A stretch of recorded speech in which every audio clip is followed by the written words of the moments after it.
This is the Technology Advisory Professionals Technology, Innovation, and Growth podcast hosted by Sean Gaines-Harris. This podcast is dedicated to supporting business leaders and entrepreneurs in choosing technology, finding innovation, and achieving growth. Enjoy this week's episode. Welcome to the show. I'm Sean Gaines-Harris, and today's episode is Innovation Shouldn't Be a Mystery. We're joined today by two friends and business leaders that I'm excited to have on the show. Gursharan Singh Pabla is an engineer that spent many years in oil and gas, but left that world to start his own home building company and real estate empire. He is a wildly intelligent person who always comes up with creative approaches. Welcome, Gursharan. Thank you. And we've got Pam Prince, who's a bright and motivated senior manager for an international aviation services company that has spent many years in many different accounting and management roles. She is an extremely creative person in her own right, and possibly the only reason I passed accounting. Welcome, Pam. Thanks, Sean. So I submit to both you that innovation may have a perception problem, and that some people think that there are real hurdles to innovation. But Pam, let me start with you. Do you agree that there's a perception problem? Maybe that pie in the sky mentality? Yeah, I absolutely do. I almost think that innovation has turned into this buzzword that people now use, and they actually don't even understand what it means. I think there's the extremes of some people thinking, well, innovation is building a new product and you have to have millions of dollars and R&D division, and that's what innovation, the definition of innovation. And they're missing a whole wide world of what innovation can actually do for a company. And there's so much happening in every industry with disruption that if you're not actually instilling a culture of innovation within every layer of your business, you're going to get beat out by competition. Right. So I think that there's absolutely misperception out there about innovation, and that people have this idea that it's, building the next iPhone or whatever. Right. They think it needs to be that's going to revolutionize the world. Right. Bunch of talented artsy people doing talented artsy things and going, there we go. Now let's move forward. Right. Gursharan, if we can get past that perception hurdle, do you see any substantive challenges with executing change in most companies? There are challenges with innovation. It's not an easy task to go through, but it's not a challenging one. The process of ideation, identify the problem, ideation, solutioning, and then execution. That's pretty formulaic, and most people can adhere to that process. But there are two kind of substantive issues or challenges that I do see. One is ensuring that the solutioning is broad enough, and that's a very obvious one. Let's ensure our solutioning is broad enough. We're not just focusing on technological solutions like Pam mentioned. We're also focusing on business model innovation. We're focusing on lean approaches, customer feedback to enhance our approach to our problem solving. And that can be quite readily resolved with enough guidance. The more sinister or the more challenging one is, I would say, a stakeholder challenge. Understanding that the higher ups are the ones that you'll need to convince so that this innovation actually goes through is a challenge. And for companies that are sitting on either a profitable position, what they're doing right now is working, it's hard for them to move from that over to something that may change how they do business altogether.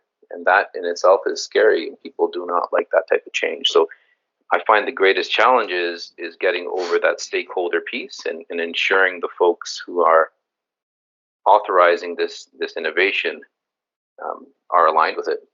Right. And you bring up a good point there, actually, that and we full disclosure, we all participated in the Innovation Olympics. And one of those things that you bring up is the buy-in from the leaders. And I can't speak to your experience, but maybe you can tell us, Pam and Gershon, about your experience. But mine was very much leadership. Was in the initial phases was entirely bought in deep innovation, but at some point seeing some of these ideas that fall outside of their core business, they quickly started to retreat and started to feel, what, maybe we don't want to be that innovative. Is that what you guys experienced? I actually would say it was a little different for us. Our client wasn't a traditional client as well, which I think kind of helped. I was actually rereading, kind of what we did with IXL just to kind of refresh myself of the process and what ended up happening. And one of my notes in the report was about how the client chose, kind of coming into our last presentation when we were really whittling down on what we were going to, research and present on. And they specifically chose something they didn't know anything about. Interesting. Right? And so they, there were some ideas that we had already proposed that they had actually already been working on. And so they chose something that they actually didn't know anything about and thought that they would use our time to actually investigate that more to see if it would be an option for them. Right. So, this is so client specific. And I think that, I 100% agree with Gershon's statements about stakeholders. If your stakeholders are scared of change or don't buy into change or feel that their business model is working, then there's no point in even talking to them about trying to build an innovative culture. Right. And, their innovation is actually more, process improvement. Right. That's what they're looking for. And those two things are different things. Process improvement. Still valuable. It's still valuable, 100%, but not going to move the dial. Right. So 100% businesses need to be doing process improvement. I'm not saying that they shouldn't be looking at that minutia. But, putting in lean, if you're not a lean organization, is innovating your business. Tweaking your lean program is not innovation. Right. Could it be, Pam, that the difference between incremental or evolutionary innovation versus the revolutionary style is perhaps what you're alluding to? Yeah, maybe. I think that if you are wanting to build a culture of innovation, then there's going to be some risk. Is maybe where I'm going with it, right? And that the stakeholders that you're working with need to be open to that risk, and tweaking your processes to improve your customer service and things like that, which some people can think are innovative, right? Like that's kind of coming back to my beginning statement of my opinion is, the world has a misperception of what innovation is. They think that because I invest in process improvement specialists in my business, therefore I have an innovative culture. And potentially there is some innovation happening there from that department. It depends on what the work that department's doing, right? Right. I think, another buzzword that's happening in the world and back into kind of technology, digital transformation, right? Right. That 100% could be an innovative program for a company if they're doing a digital transformation. I also think some people say, I'm doing a digital transformation, and that means that they're putting in a new ERP, but they're just replacing an old one. I'm digitally transforming. I'm like, no, you're not. You're just replacing one thing with another thing, and you've done nothing to actually transform your business, right? Well, and that you make a great point in that when we talk about that innovation, like how far your core is here, if you're just doing a digital ERP and you're replacing, are you going outside of that core? Or are you really staying within that core? And that's possibly, when people start to see that process and see how these ideas come together and how they link to expand that core, to create a new core, then they start to understand that implementing a new ERP is probably not actual innovation. So we're in Calgary, obviously, for people who didn't know, and Calgary is mainly an oil and gas town and has been for many, many years. And the last few years, since probably 2015, have been pretty rough. especially since the start of COVID. So is there how desperate or how important is it for cities like Calgary, and Houston, I guess, would be another one? How important is it for cities like Houston to innovate? Start with you, Gershon. Sure. It's incredibly important for that process, and I think we're kind of bitten by it's when I kicked off in oil and gas, we were using 1980s technology to build billion-dollar plants up north. So from that technological perspective, were we really being cutting edge? No, we weren't. But that also highlights to me a more in-depth problem. At that time, there was $100 oil. Demand was perceptibly high because people assume that there's high demand, so let's build these plants at the cheapest cost, not understanding that. And when demand's high, I'm blinded by the desire to satisfy that demand. That's my only objective, and I lose sight of what may be around the corner. Problem is, market's fickle. The demand pulls away, and now we're left trying to scramble and do other things, and that's when people start to think about or beat the drums of innovation so that we can move towards that direction. Personally, if we were to have a more sustained, that's my belief, is if we have more of a sustained approach towards innovation, we'd be more capable of either expanding our market segments or while and weathering storms like this. So to answer your question, like, sustained innovation is something that's absolutely critical. We invest in it in my company, and it's very important. Excellent. So, and to both of you, does a company require anything specific to embark on this innovation path for them? Like, do they have to have specific technologies or specific people or skill sets or any of that stuff?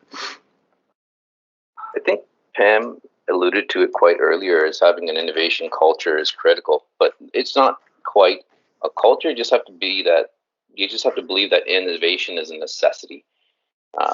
And just the necessity of innovation is inherent in business, because the shark is out there. It's going to eat our lunch if we don't go through this process. From there, it's like the next piece is let's gather knowledge and try to gather knowledge about how to do it. As we mentioned earlier, there's IO Innovation Olympics. There's methodologies out there that we can follow to do it. And then execution is the next piece.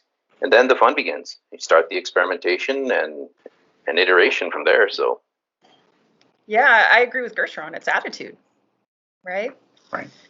That's the number one thing you need to have, is coming into any kind of innovation, is being able to challenge the norms, do the research, a good dose of common sense, right? A strong financial backing from somebody who would do the numbers and make sure that you're not, making the wrong decisions on as you narrow down options. But, there's any company could take on an innovation if they had the desire, without having to hire a bunch of expensive resources or spend a bunch of money on technology or anything. It's brain power. Right. And not necessarily, and again, to drive home that point, because again, I think this is probably one of the most important points. It's not just creative people. I mean, you have to have really numbers people. You have to have people who are process oriented. Yes, you do have to have a couple of ideation people who are moonshot people. Let's do this. Let's go through that. But you also need to counterbalance that with people who are going to say, yeah, but how are we going to pay for that? Or, yeah, I like your idea, but sure, you want to build an electric car, but you're going to send a rocket to space. Possibly a bad example of what I'm trying to say. But you get what I'm saying. Yeah. So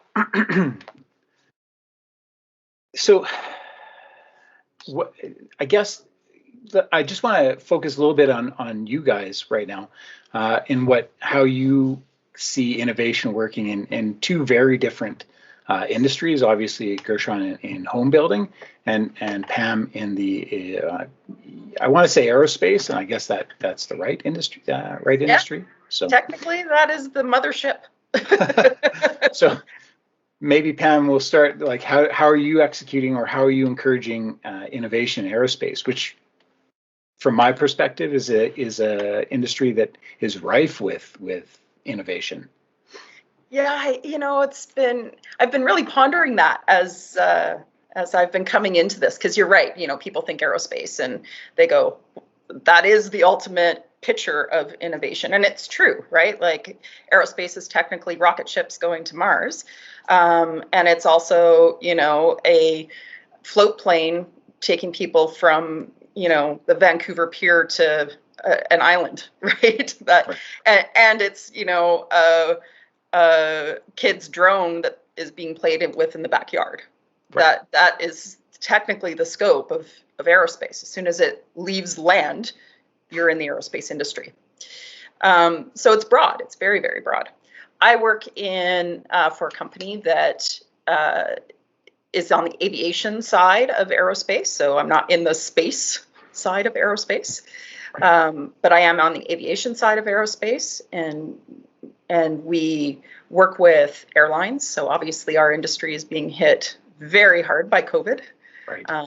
With passenger confidence at its lowest it's ever been, even after 9/11, which is something to be said.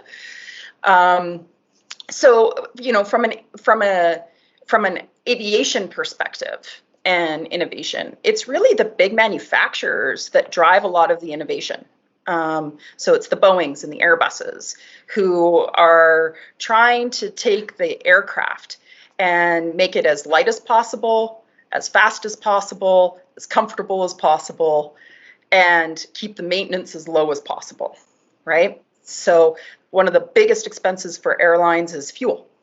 Right. And fuel's heavy, right? And so there's a lot of innovation happening in the world right now around electronic. What can we do with electronic? The other thing that's being worked on very heavily is biofuels. Can we get away from fossil fuels and go to biofuels in aircraft, right? Qantas announced, that's a big Australian airline, announced that they had moved one of their planes to biofuels, right? Which is like that's all very fascinating stuff, right? You look at Amazon and they're thinking about, can they do deliveries with drones, right? And get away from their fleet of 737s that deliver their products around the globe, right? Right. One of the largest airlines in the world, which people don't think about, is FedEx. Right. They have the most planes of any airline out there, right? So there's this broad scope of airline, if you think about it from that perspective. Right. When you get down into the services side of the world, like the people who fix airplanes, they're also innovating. So they're looking at using drones to do inspections of the aircraft, right?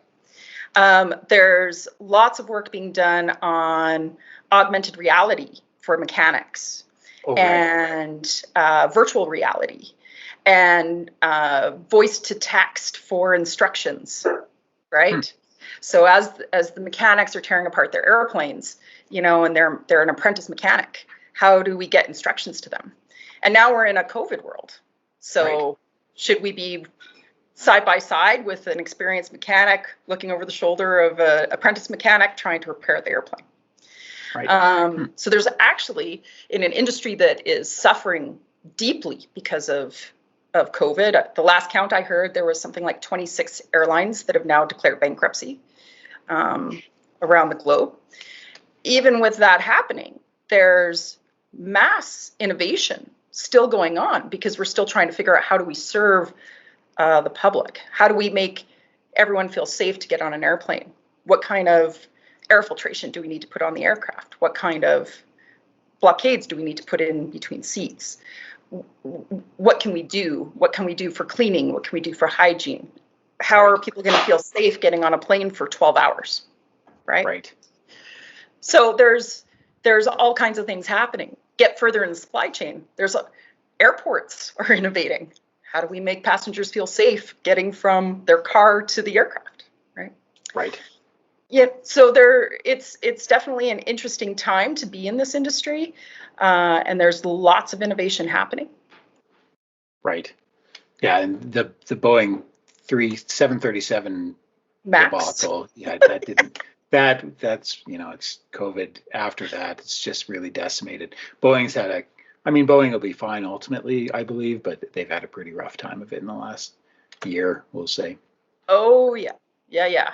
I mean, you would argue they could have brought it on themselves, but yeah, that's a different conversation for a different day. And Gershon, what about home building? So home building's quite, it's a bit of a wild race going on there as well. Pam went quite in depth with that. So there's like a technical race, actually, not quite race, but there's technical approaches to how we're trying to innovate. Some are trying to do 3D printing from a technology point of view. The one that's most interesting to me is actually related to the customer experience side, where augmented reality is being used right now, or people are trying to move towards augmented reality to help customers visualize the end product, right, and be able to do remote showings and stuff of that nature versus actually seeing a home. It actually works out quite well for a home, even without the COVID situation, for a home builder without the COVID situation, because it allows for us to create a virtual show home by instead of having a physical product that we have to keep with upkeep and payments and debt and all that other stuff that we need to service at that point. So it becomes quite nice for us to be able to leverage technology once those are readily available. The ones that, again, excite me more are shifts in the business model. So right now, from Professional Custom Homes, which is our core business, we're actually launching another vertical called Urban Avas, and it's a rental division for us. And so we're creating a rental division so we can try to integrate the two and take advantage of all our competencies. So that's always an exciting piece to talk about. The rental space is actually growing and sustaining over the COVID period, as well as the home sales space. So we're fortunate and grateful for that we've gotten that type of response from our customers. And so just to kind of lead into that earlier, the biggest challenge that we faced at the start was more related to finding a space in the market that was untapped. I'm personally someone who doesn't like to compete. I don't like to compete with anybody because I like to be in a space where I'm the only show, right? Right. So I focused on. I'm a big fan of the lean approach, the lean methodology for approaching innovation. So we, after some customer research, and we were able to essentially carve out a space in the market where we're circumventing the traditional movement of people to create a space where we have more cost-effective living spaces in the inner city, and so it was one of the cool wins that we were able to create at our company, and we've actually been driving business about 60 to 80% pre-sale rates because of our approach to that piece. So and finally, the last crazy thing that I am working on is related to technology itself. I think you and I had a conversation about this earlier too, Sean, last year. So we're actually going hard on launching that right now and creating something that can predict a predictive algorithm. Essentially, is what we have that we can use to help real estate investment decisions. So within the real estate space, there's essentially many spaces that can be tapped. That you can either use technology, you can use existing brick and mortar buildings. There's a ton of innovation that can happen. Pretty much the sky's the limit. Right. I did see an article, I think it was on LinkedIn, about, you mentioned 3D printing. There were 3D printing building blocks, and they would just stack the building blocks together to create a home in whatever configuration they want, which I thought was, I don't know how sturdy that is. Yeah, I'll leave that to people smarter than me, but I mean, an interesting concept anyways. Yeah. Fun Lego exercise. Right. Yeah, exactly. I'll do the Minecraft thing, and I'll just put all the blocks together for all the younger kids who don't know how Lego worked when we were younger. Well, that's another conversation altogether. The other thing I'd like to draw attention to is something that both of you pointed out is culture, and that's actually an episode for another time. But culture is really king. Like if you're a business leader right now and you're looking to provide innovation or get innovation into your business, having a culture of innovation is really where you start. I mean, getting people to believe. It's not hard when you empower people down the line, because everybody down the line is like, oh, cool, they value my input. I'm really excited about giving good input. But unless you breed and nurture that and really support these people and they're in the innovation mindset, kind of just dies on the vine. At least that's my experience anyways. Yeah, I would just to add to that, I would say it's easier to say no than it is to say yes. Right. 100%. Absolutely. And that no culture is what you have to get rid of. Right. Absolutely. Google started years ago with everybody had 15% of their time devoted to just whatever they wanted to put it towards, and they created some, you could argue it created some great things, it created some not so great things, but they're one of the biggest companies in the world right now. So, how do you argue with the outcome, right? Yeah, not everything's going to win. You are going to have some failure, but that's okay. You're going to learn stuff. Right. Absolutely. Yeah. It really depends on the approach too. It's like at the end of the day, you have to be willing to take that risk and get that loss. But if you can build on small successes and then you end up with a monster success at the end, that's kind of a nice way to do it as well. So there's many approaches for sure, but that cultural piece is critical, is just being willing to say yes, which is what Pam said earlier. And then the other piece is just take the risk. You will fail, but and you learn from it. Right. Fail fast. Take the risk, fail fast. If you're going to fail, do it fast, and then, move on. You'll eventually hit a home run. I mean, that's just the way it goes. Yeah. So ultimately, I guess in this whole thing, what I think the most important takeaway in this is that innovation is not entirely just a a creative affair. Although it is creative, you still need people to rein it in and to execute it. So you need the whole gamut of people. It's not prohibitive. You can get into innovation. You could and should get into innovation at any point. And it's not based on just, here's an idea that we should do. Here's an idea we should do, and here's how we're going to do it as well, because you have to actually execute on this idea. So we're kind of running out of time. Gershon, you touched a little bit on what you're doing with in your empire, but maybe you could give us a minute or two about that. Sure. So our core business we started 7 years ago is professional custom homes. We build infills in the inner city. We've moved from building one or two during one of the toughest times that Alberta's experienced economically since the 80s to about 20 to 30 homes right now. And we've in parallel started launching, as I mentioned, another vertical focused on property management and rentals.